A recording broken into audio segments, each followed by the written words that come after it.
हिमाचल प्रदेश में किसी भी मेडिकल कॉलेज में ये सबसे पहला ये पेडियाट्रिक सर्जरी रोबोटिक सर्जरी की गई है, रोबोटिक असिस्टेड सर्जरी।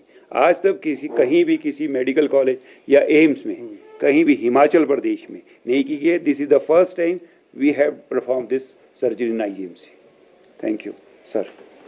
नमस्कार सबको। सबसे पहले thank you for coming and बहुत बहुत कॉन्ग्रेचुलेशन डॉक्टर राजकुमार और टीम, जिसने ये जो मुझे एक तरह का वो कहते हैं ना हौसला सा दिया कि ये रोबोटिक सर्जरी जो प्रोग्राम है, जो श्री माननीय मुख्यमंत्री हमारे सुखविंदर सिंह सुक्खू जी ने जो एक मैं कह सकता हूँ रिस्पॉन्सिबिलिटी दी थी जब शुरू हुआ था रोबोटिक सर्जरी प्रोग्राम, कि आपको इसको आगे ले जाना है और उसमें बहुत अच्छा काम करना है। मुझे याद है जब रोबोटिक सर्जरी शुरू हुई तो शायद आपको भी ज्ञात होगा कि चमियाना में ही मिले थे, यूरोलॉजी डिपार्टमेंट को रोबोट मिला था। सो मैं सर से लड़ा था, सीरियसली बोलो तो सर से बोला कि सर चमियाना यूरोलॉजी कह दिया है तो सर सर्जरी भी करता है रोबोटिक सर्जरी, क्योंकि पहले थोड़ा मिसकंसेप्शन था कि शायद यूरोलॉजी ही शायद रोबोटिक सर्जरी का वो है एक बेसिक जो करता है। तो हमने उनको फैक्ट्स एंड फिगर्स दिए थे कि sir surgery department, general surgery department उतनी सर्जरी करता है, उतनी ही गायनी करता है वर्ल्ड वाइड देखे जाए, और उतना ही उस टाइम मैंने बोला सर पेडियाट्रिक सर्जरी भी हमारे पास यहाँ पे है जो वो भी करते हैं, और ईएनटी भी करते हैं और कार्डियोथोरेसिक भी करते हैं। तो हमारा आईजीएमसी में भी एक वो रोबोटिक मिले तो हमें बहुत अच्छा, और उन्होंने शायद उस बात को समझा और बहुत बहुत उनका शुक्रिया कि उन्होंने हमें रोबोटिक ये जो रोबोट दिया यहाँ पे, जिसके कारण हम यहाँ पे रोबोटिक सर्जरी कर पा रहे हैं। और कितने जैसे फैक्ट्स तो बताए हैं एमएस साहब ने कि हमारे 112 हो गए सर्जरी, और ये गायनी और पेडियाट्रिक सर्जरी। तो पेडियाट्रिक सर्जरी जो था हमने जब शुरू किया था पीछे 2 महीने पहले, शायद डॉक्टर राजकुमार आए थे, इन्होंने अपनी फेलोशिप एसजीपीजीआई से करके आए हैं। तो इन्होंने बोला कि सर मैंने वहाँ रोबोटिक सर्जरी के में काम किया, क्योंकि रोबोटिक सर्जरी करने के लिए आपको सर्टिफिकेशन चाहिए होती है, तब कि उसके बगैर नहीं कर सकते। बट ये वहाँ पे जब फेलोशिप करने गए थे 1-2 साल की यूरोलॉजी में, तो वहाँ रोबोटिक सर्जरी थी और उन्होंने की थी। सो मैंने अपने रोबोटिक सर्जरी टीम से पूछा कि ये जब लड़का ऑलमोस्ट ट्रेन है, जो डॉक्टर ट्रेन है, तो इसको हम क्यों नहीं कर सकते। तो उन्होंने बोला सर आपके मेंटरशिप में वो एग्जैक्टली सीधा विदाउट ट्रेनिंग भी कर सकता है, क्योंकि उसकी ट्रेनिंग पहले हो चुकी है।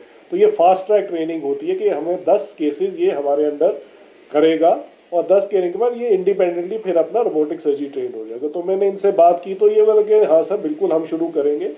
और ये कार्यक्रम, ये प्रोसेस शुरू हुआ और हमने 1.5 महीना पहले शुरू की। 2 बच्चे किए हैं जो बता रहे किडनी की रुकावट थी जिनकी, फिर हर्निया वाले, गॉल ब्लैडर वाले और आंत वाले किए, और बहुत अच्छे, मतलब कि वो रिजल्ट्स देख के बहुत दिल को खुशी होती है जब बच्चा अगले थोड़ी देर बाद ही जब आप जाओ तो बिल्कुल ठीक ठाक होता है। नहीं तो इसमें कुछ रोबोटिक में इतना चीरा लगना, बच्चों को दर्द और कुछ है, और 2, 3, 6 जैसे, और वो इंस्ट्रूमेंट्स रोबोट सेम है, प्लेटफॉर्म सेम है, इंस्ट्रूमेंट सेम है।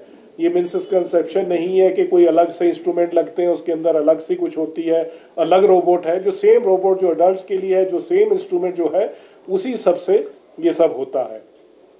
तो अब ये 6 केसेस हो गए, 3-4 केसेस के बाद ये फुली है। तो हमने वो हिसाब से जो आगे के लिए जो डिवीजन ऑफ जैसे रोबोटिक है, क्योंकि हम चाहते हैं कि सब इंक्लूसिव हो, हमारा सबका है कि इंक्लूसिव सर्जरी होनी चाहिए, कि सब डिपार्टमेंट सब मिलजुल के आगे बढ़े, रोबोटिक का फायदा लें, लोगों को इसका फायदा पहुंचाए। सो गायनी वाले पहुंचा रहे हैं, सर्जरी वाले पहुंचा रहे हैं, पेडियाट्रिक्स वाले भी पहुंचा रहे हैं। तो शायद आगे बढ़ के हम ईएनटी वाले सर्जन्स को भी आप ट्रेन करना चाहेंगे, वो भी धीरे धीरे, उनके भी कुछ प्रोसीजर्स हैं, बहुत ज़्यादा नहीं है, वो भी हम चाहेंगे। तो ये मिलजुल के आईजीएमसी धीरे धीरे प्रगति करेगा, रोबोट का फुली यूटिलाइजेशन होगी इसके लिए। और ये जो 2 केसेस जैसे इन्होंने बहुत आज खुशी हुई कि तिस्सा से जो आया था इतनी देर भटकने के बाद, उसको 6 महीने की डेट पीजीआई में मिली थी, और उसको आया, हमने बताया, थोड़ा सा कन्विंस किया कि आपको हम कर सकते हैं और परसों भी कर सकते हैं रोबोटिक सर्जरी। तो और वो एकदम तैयार हो गए।